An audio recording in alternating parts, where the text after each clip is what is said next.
All righty, guys. All Facts Media here. My name is Andrew Robinson. I'm joined by my twin brother, Aaron Robinson. Today, we have another episode of Coach's Corner, and we are honored to have the head coach at Boston University men's basketball program, Joe Jones. Coach, thanks for joining us. Thanks for having me, Phyllis. No doubt. Just to begin, we want to talk about you, Coach. Just kind of give the people a rundown of kind of how you got into coaching, your playing days. It's kind of what has brought you to Boston University today. Oh, God. I've gotten old quick, fellas. I used to be a young guy like you fellas, man. I'm envious. I was like you guys, man. I love to play. I played a lot of sports growing up, gravitated to basketball. It was a big sport in my town. I was from the town of North Babylon, Long Island, Suffolk County. A lot of great players. Stan Wilcox ended up going to Notre Dame. Russell Pierre ended up playing at NC State. So we had a ton of Division I players that played in my town. And so at an early age, my dad would go and bring us, me and my brothers, and bring us to the Long Island Championship or the Suffolk County Championship. And so there was just a lot of pride in sports overall, but basketball was kind of the sport there. And it just kind of stuck with me, man. We ended up moving away. I ended up graduating from Half Hollow Hills West High School, which is 2 towns over from North Babylon. Kept a lot of my same friends, but moved to another school. Had 2 different coaches as a junior and senior, and both were great in their own way. Both played Division I basketball at Iona, ironically. And then one of them, the guy that coached me as a junior, my junior year, he ended up leaving to go coach in Italy where he used to play, Warren Isaac. He was a great player at Iona. And then we had Al Kindelman. And I learned so many different things from both guys, that really helped me. Ended up going to Oswego State. Couldn't have picked a better place to go, to be honest with you. Played for a guy by the name of Paul Callahan. To this day, I got married 20 years ago. Both my high school coach and my college coach were at my wedding. And so this is really like, the relationships, the things that you learn from competing have really impacted my life. And I think I just was one of these guys, man, that I just kind of wanted to give back as I got older, going through college. And I really thought about possibly working with young kids. I used to work at a sports camp in Kutcher, in Monticello, New York, a place called Kutcher Sports Academy. This is pre-AAU, right? So there weren't a lot of kids that were playing summer league or they're playing pickup basketball. There were no, AAU. So at this camp, they just had a ton. It was about, getting better in your sport. And they had a ton of kids come, and we had all different sports, and basketball was kind of the sport there. And I went to work there right after I graduated high school and played against other college counselors that were Division I players. I was a Division III guy playing against Division I guys every day. And Rick Smits actually worked there for a summer. We had it was awesome. It was awesome competition. A lot of young guys growing up, coming through. And then I had a chance to coach, teach basketball during the day, and then I coached a team at night. And the first time I had my team as a 17-year-old kid, the first time I remember where I was, I remember the feeling that I had. And it was just out-of-body experience, honestly, like, holy smokes. I was just so engaged and so into it that it just stuck with me. And I didn't know at that time, okay, I'm going to definitely coach. I just knew I wanted to be around young people. Fast forward 4 years later, I'm a senior in college trying to figure out the next stage of my life. My college coach is the guy that I sat down with, and he said, hey, man, I think you should go stay here, get your master's, so you can work with young people in a school system. You could be a teacher. And I was like, man, ain't no way I want to be a teacher, man, And and then we started talking. He said, how about being a guidance counselor? And I was like, that sounds awesome. My high school coach was a guidance counselor. So, I used to go and hang out with him. All the kids used to come and spend time with them. And I thought that was a cool occupation. And that's what I did. So I stayed at my alma mater for 2 more years. They thought I was a townie. I was there for so long, man. I was there for every summer I was there, and so I was there for 6 years, got a master's in counseling, and then was fortunate enough to get a job as a middle school guidance counselor in a place called Comstock High School, which is in Suffolk County. And then I worked for a guy when I was a middle school guidance counselor.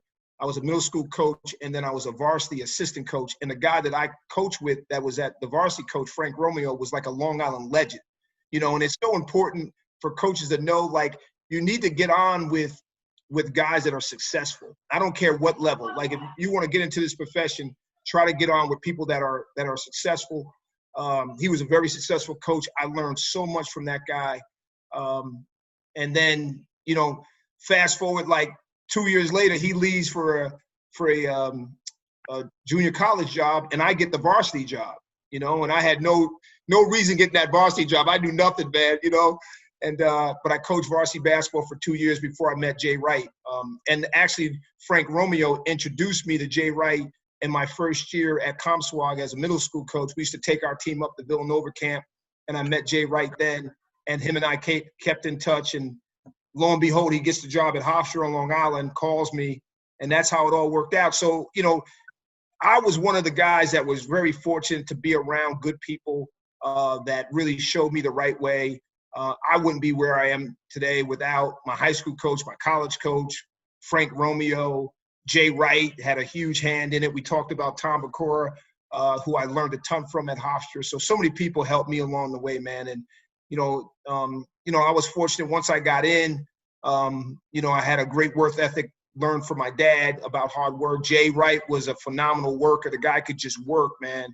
And so, you know, I got locked into the job at Hofstra, and with Jay and Tommy's mentorship, I learned a lot quickly. And then I was able to get an assistant job at Villanova only after 3 years at being in college basketball, which was a nice move for me. So I worked for Steve Lapis for 4 years. Steve left to go to UMass. Jay came and got the job at Hofstra, so I stayed 2 more years with Jay, and then I got my first job at Columbia. I worked at Columbia for 7 years. Left Columbia, went to Boston College as associate head coach for 1 year, and then I got the job here a year later in 2011 as the head coach at Boston U, and I've been here ever since. And this is where I want to retire if I'm fortunate. This is where I stay to the end. You know, this is the perfect place for me. Tremendous academics. You can recruit terrific players, and you can just do it the right way, man. You can stay really above all the other nonsense that goes on in our sport. I can stay above that and do what I love to do. So. Now, obviously, you coached under obviously some great coaches. I already spoke about Jay Wright and Coach Bakura, and obviously now you being a head coach here at BU and was able to, you know, win your first conference tournament, you know, this season. I guess what have you taken, you know, along your journey, you know, from all those guys that have allowed you to be successful, you know, in your own role? Wow, you know, that's a great question, and I think the first thing I learned honestly was, you know, and I learned this from my dad, but also Jay reinforced this, and Tommy Bakura was great at this: is treat people the right way, man. You know, I don't care if it's the manager, the janitor, you know, the dean of students. You just treat everybody with respect, and that's one thing. And then, you know, just having a work ethic and having a growth, you know, growth mentality, man. Just trying to get better all the time. You know, having a growth mindset. You know, just trying to get better all the time, trying to improve. Never thinking that you have all the answers. You know, being a better listener than a talker, to be honest with you. Learning how to shut up, ask a question, and then shut up. Let people, you know, help you. You know, are things that I learned. And the big thing is I learned, man, this is about, you know, us coaches. This is about young people, man. This is about developing young people in every way. You know, not just as basketball players, but as students, as men. And if you do it the right way, man, it can be so valuable. So, you know, those are things that I learned. And that's why I love doing what I'm doing, because every year is different.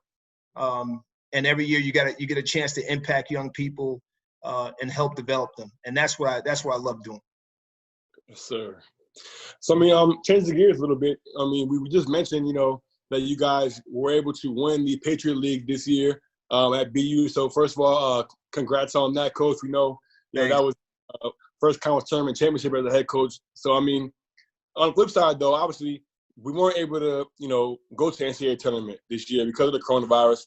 Just kind of, what was that moment like for you, just, you know, being able to reach that pinnacle and winning the championship, and then, you know, having it, you know, not having the opportunity to kind of reward yourself and, you know, get to the NCAA tournament and play? I mean, what was that like for you as a head coach? That's another great question. I mean, it was you know, it was a surreal moment.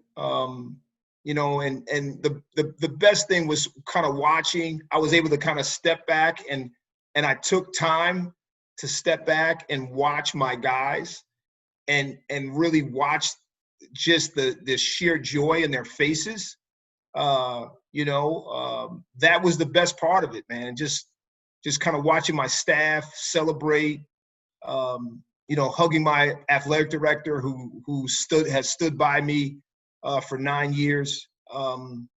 Those were some great moments. The locker room after, when we left the floor, those are times I'll never forget. It was an unbelievable group of guys. Luckily we have most of them back next year. And what happened was, once we won it, it was kind of out there already that the tournament was in jeopardy, to be honest with you. But I was not letting myself go there, man. I had worked way too long and too hard, to let that spoil that trip, man. So now we're taking a bus ride back. That's like a 4.5 hour, 5 hour bus ride. And, you can imagine the amount of text messages and emails you're getting, right? So I'm enjoying every moment of that, right? So I'm texting people back, emailing people back the whole ride. The players are sending me text messages, making fun of me, all the things that I bust their chops about. So we had a great ride on the way back, enjoying it. And I told the people in the press conference, when I got interviewed after the game, I told them that in the press conference that I wasn't going to answer any questions about the pandemic, or, I really wanted to just kind of take it all in and enjoy it. And then the next day, my AD called me up and said, "Hey, look, this is not going to go. We're not going to end up playing."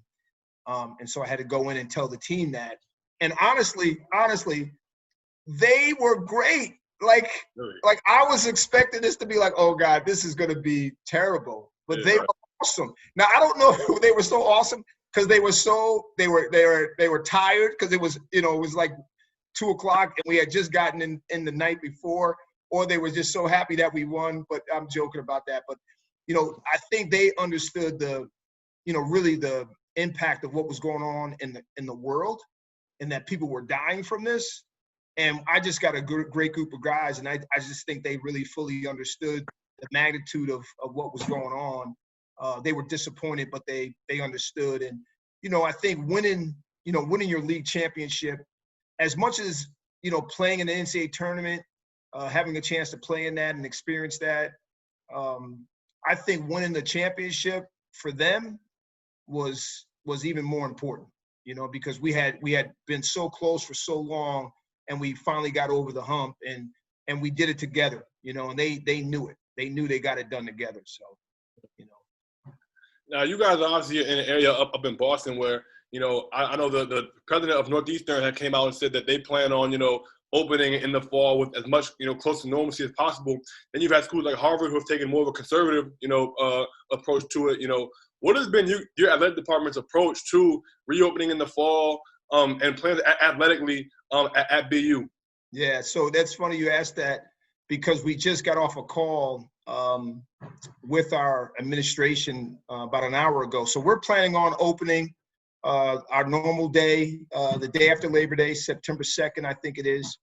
I think they're thinking about how they're going to transition the students back to campus. So that's one thing that we're kind of going over. How do we do that? I'm sure they don't want everybody to come back at one time. They're going to test each student, each faculty member, each coach, and then go from there. Obviously, you have to follow the protocol and go from there. But everything that they say to us, they say, okay, that's of today, because this is all new for everybody. We're all learning from this. So, I think right now we plan on full systems go, but we know that this could change.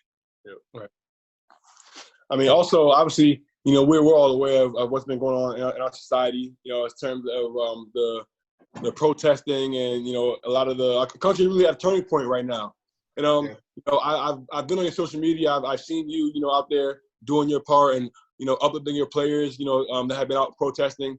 So I just wanted to ask you, man, I mean, as an African-American coach, in this industry, what has been going through your mind through all this, and kind of how have you been able to kind of deal with what's going on, as an African-American coach? Yeah, it's been, honestly, it's been one of the more trying times I've had in my life because, I think what I've tried to do, honestly, is kind of just, be a good person, be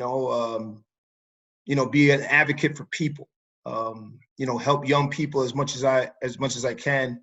I've kind of dedicated my life to that, right? I'm a coach. I was a guidance counselor. I still see myself as an educator in every way. And all we're trying to do is impact people's lives. And so when you started seeing the images and you started seeing what was really happening, what was really going on, it really jolted me because at that point I was like, well, what am I doing? Like, am I really doing my part? Just because I'm coaching my guys. And so I went through a tough time just internally thinking about what am I all about? What am I, what are we here for? What am I here for? What am I trying to do? And how am I impacting people? And so I felt like one of the things I felt like right away that I had to start to think about how I could start to extend myself more to people in my community, and more to the young brothers that are coming through as basketball players and as coaches. I've always tried to do that, but I think I have to do a better job of that. I have to find a way to really extend myself more and impact as much as I can. So those are the things that have kind of gone through my mind, and I'm working on those things right now. And I'm trying not to bite off too much because I'm getting a lot of calls about things that I could be involved in, and I'm trying to figure out what is it that I can do and I can do consistently. So I'm not doing something for a year and then next year, you lose it. So I'm trying to also, incorporate things within my program. So we are about change. We're about trying to help others, more so than we've done in the past. So those are things that we're working on. We've had some great conversation with our players. They've been unbelievable. So it's been really good. A lot of really good discussion. My department has done an amazing job. Our athletic department has done an amazing job of really trying to come up with some ideas of how we can all impact. So that part of it's been good, but kind of looking at the images with the toughest part. Now you mentioned conversations, with your athletes, with your athletic department. What have been those conversations? What have those conversations been like specifically with your players or with the administration at BU in terms of kids wanting to protest or kids wanting to make a statement, or have there been any discussions about things that you guys are going to do in the fall, or things that players might want to do right now to address the issues that are going on in our society? Obviously, there's been a lot of conversation about institutions and how they've responded to this. So I guess what has been your experience at BU speaking with your players and speaking with your administrators at the university? They've been unbelievably supportive of protesting. They've been unbelievably supportive of ideas that we brought to the table that need to change. We've even talked about how as a coaching staff, we need to look more for student athletes of color in sports where we don't have any student athletes of color. And I think our coaches have been very receptive to that. I think I've heard from too many of them that have said to me, listen, I want to be a part of this. How can I be a part of this?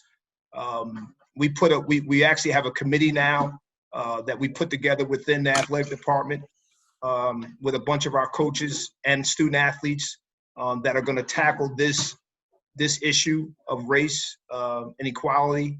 And so these are just things that we're starting to tomorrow. There's a whole day of that the president, President Brown, has put together to tackle social injustice, discrimination, systematic discrimination. I mean, we have a whole day of it that they put a program together. So there's a lot going on at BU in terms of, and I'm really, really excited and proud of the work that our people are doing at BU, both coaches, administrators, and the president of our university. Now I mentioned, I saw on your social media that you were out on a run. You were on a run to kind of commemorate some of the victims, that have been a victim of police brutality and things like that. Can I talk about, what you think your role is, and as somebody who's a prominent figure, obviously a head coach, and somebody who does have a platform? What do you think, your role is to kind of get out there and do your part, protest or, make a stand and whatever that may be?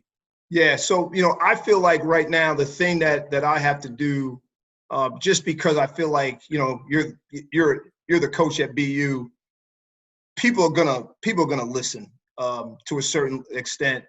You do have a platform, and so what I've tried to do is use my platform to help educate others on really what's going on. There's this great app, it's called The Quadrant, and it talks about how we can vote in our own neighborhoods. Obama has talked about, a lot of people have talked about voting nationally, right? Voting for the president. And he said the biggest impact we can make it is in our own communities. So it talks about how you hire a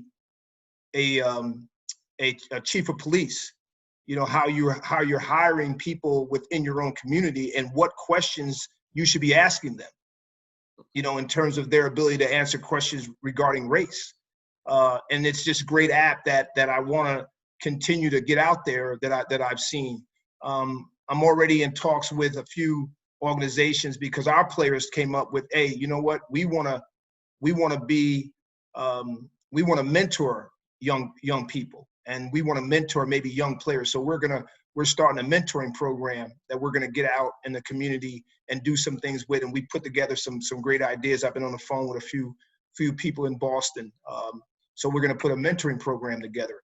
One of the things that our players would like to do, they would like to fundraise and have a game that goes towards, social injustice and raise money for a few of the organizations that are out there to support this cause, Black Lives Matter. So, there are a lot of things that are happening. And my job is to really figure out what we can do, and then how can we make this, again, a part of who we are as a program. And then now we're not just doing something for 1 year and putting a Band-Aid on it. We're really trying to work towards putting some change to what's going on. And I think voting is one of the areas that I would like to continue to figure out how I can impact, even if I'm going door to door, trying to help people really understand why they should vote, then who we should be voting for. To be honest with you, I think those are things I don't think people quite fully understand the dynamic of voting in our own community. Now, last year I was a senior at Quinnipiac. I had an opportunity to write a capstone project about basically college athletes' roles when it comes to social activism and protest and things of that. So I actually had an opportunity to interview your brother, actually, because he was in New Haven around Quinnipiac at Yale. And, you saw that ugly guy? I didn't see him in person. I had an opportunity to interview him on the phone. That's good. You didn't have to go see that face. That's good. But we spoke about, college coaches having a role in creating spaces where their players feel like they are, free to protest, free to, voice their opinion on difficult issues. And how athletic departments oftentimes at some universities can make this difficult. How have you, as a Black coach, been able to create a safe space within your program and allow athletes to know that, it's okay to voice their opinions and protest or exercise whatever rights that they may choose? Telling them exactly that. Letting them know that that's what this is all about, that we have to stand up for people that can't stand up for themselves. And I don't care, black, white, green, yellow, if this is going on, we got to put a stop to this. This is more about humanity than anything else. So, I want our guys to be able to voice their opinions about these things. I think that's how you grow, you learn. There are things that we can learn from young people. We need to listen to them And so, yeah, and I need to do a better job of that, to be honest with you. I need to be able to find space regardless of what we're talking about here. I need to be able to find space for our guys to be able to talk about things that are going on in their lives, in the world. I think a lot of times as a coach, you get caught up in coaching. You get caught up in trying to win. And we all been in that locker room. You guys know what it's all about. But there are more important things going on at times. And I think just finding space, that's the one thing that I'm working on right now, is trying to figure out how we can incorporate time, whether it's on a Saturday, every Saturday after practice, we get lunch together and we just chop it up. We're not talking about basketball. That's off the chart. Here, we're going to talk about what else is going on in your lives, and trying to figure out and trying to give that some more time. So that's kind of what I'm saying, is like, when I look at myself, you see these things that are going on, and you got to look within yourself to say to yourself, all right, what could I be doing a better job of? And if I had to be honest, I need to spend more time of making time to talk about these things. But our guys know we're supporting them 110% on this matter. They know that they have our back on this, and I want them to feel like that with other things as well. I mean, I think you're doing a great job, Coach. From the outside looking in, I think me and my brother can both say that you've done an admirable job, and hope a lot more coaches can follow along your lead and kind of have that same sentiments. But I will say, so switching gears a little bit. Obviously, we're on All Facts Media here. With me and my brother. Like you mentioned before, you also have a brother that's in the coaching profession with you. You were able to win the Patriot League title this year. Obviously they have been successful, been in the NCAA tournament, win the Ivy League. What is it like for you to, be in the coaching profession, have a brother that's, also having success just like you are, and just, what does that mean for you and your family, and just, what's that dynamic like between you two? Well, he's going to say he's had more success. That's what, if you were talking to him, that's what he would say, and he has. He's had a great run there. He's done a fabulous job. So listen, like you, man, I get a chance to talk to my best friend every day, right? So he's like my best friend. Now, growing up, I couldn't stand the dude. We fought all the time. We were on the same team growing up, and we fought all the time. But we are the best of friends. I've learned a ton from him. He's a terrific person, great coach, great mentor, someone I can confide in. He's my best friend. So it's been awesome, to be honest with you. And at one point, we coached against each other for 7 years. Mm-hmm. I was the head coach at Columbia. He was the head coach at Yale. Yeah. That was wild. So it started out a lot of fun, and then year 5, 6, and 7, it got rough, but it was a lot of fun. To have that experience, and we'll always have that, and it's really cool when you can kind of go through your life and go through this journey, with your best friend, who's your brother, who unconditionally loves you, and you love him. It's really cool. And so, it's been a lot of fun, holidays, are great, to see him and, talk ball around the family and stuff. And yeah, I know I'm blessed, man. That was the other thing that came out of all this, to be honest with you. When I sat back, when this whole thing, tapped off a few weeks ago, I just feel blessed, and so many great things have happened for me in my life that, I need to do a better job of giving back. And so, yeah, that's another reason why I feel blessed, is kind of be able to go through this experience with my brother. Yep. Now, looking into next season, obviously, like you said, you have a lot of guys returning to your team at BU, a team that just won the Patriot League tournament. What are you guys' expectations? I guess, what are you guys' goals for next season? Obviously, heading into a season that was cut short. What are you guys looking forward to for next season?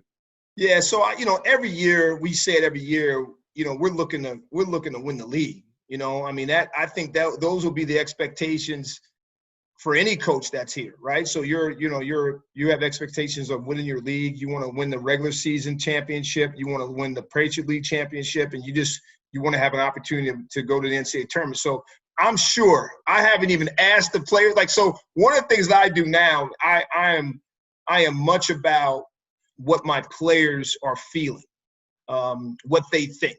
And so when we set the goals, they're going to set the goals for the season in terms of what we want to achieve.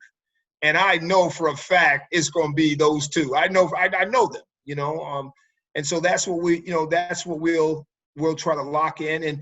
But more importantly, my goal would be more of, you know, what can I help lead this team in terms of improving our culture? Because I feel like the culture will drive success. And we had a great culture this year. It was tremendous. You know, our guys really bought into the sense of brotherhood, which is one of our core values. And as long as they're buying into the core values and our culture is good, I'm going to feel good about the results. I think that's the most important thing that I can do as a coach, is really lead the program and make sure we are who we say we want to be. I mean, that's all the questions I have for you, Coach. I don't know if Aaron had another question for you. One question on the brother note. If you had a funny story from a holiday or from a moment that you guys shared, what would We've had too many, man. We've had too many, but this is a great one. So I get the job at Columbia. And so I had, you know, obviously I had called him like, all right, man, you know, should I go for this job? He said, absolutely. He was the head coach at Yale. He had been there probably 8 years, 10 years before. You should go for that job. Absolutely.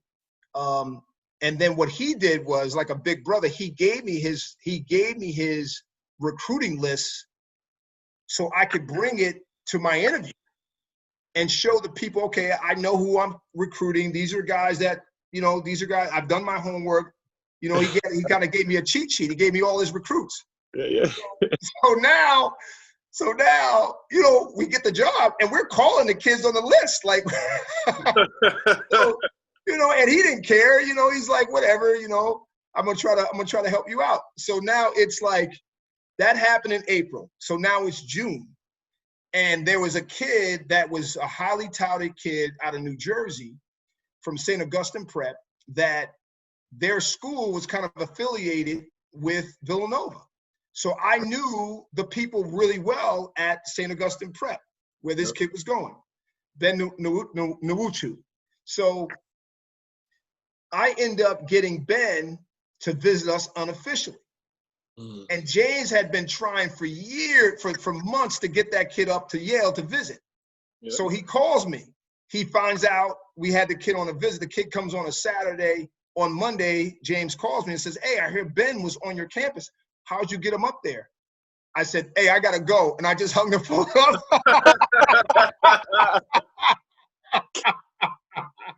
That's the story. I hung up on him. He called me back like an hour later, all upset. He goes, listen, man, either we're going to be helping each other or we're not. You know, like, I gave you my recruiting list. You're not even going to tell me. So he guilted me into telling him how I got that kid up there. But he loves to tell that story, man. He loves it. I got him. Yes, sir. You know, your brother, man, you don't want to get that kid, you don't want to get that dude nothing, man. I already know, man. We already know. You know how it is, man. Ain't not a leg up on me, bro. You ain't got a leg up on me. I love it, man. I love it. But you know, hey, we got to keep in touch, man. Honestly, man, I read your bios. I see what you guys are trying to do. Like I said, you got to, you know, I would love for you to get with Marissa Mosley. She's an up and coming, you know, African-American woman. Terrific coach, man.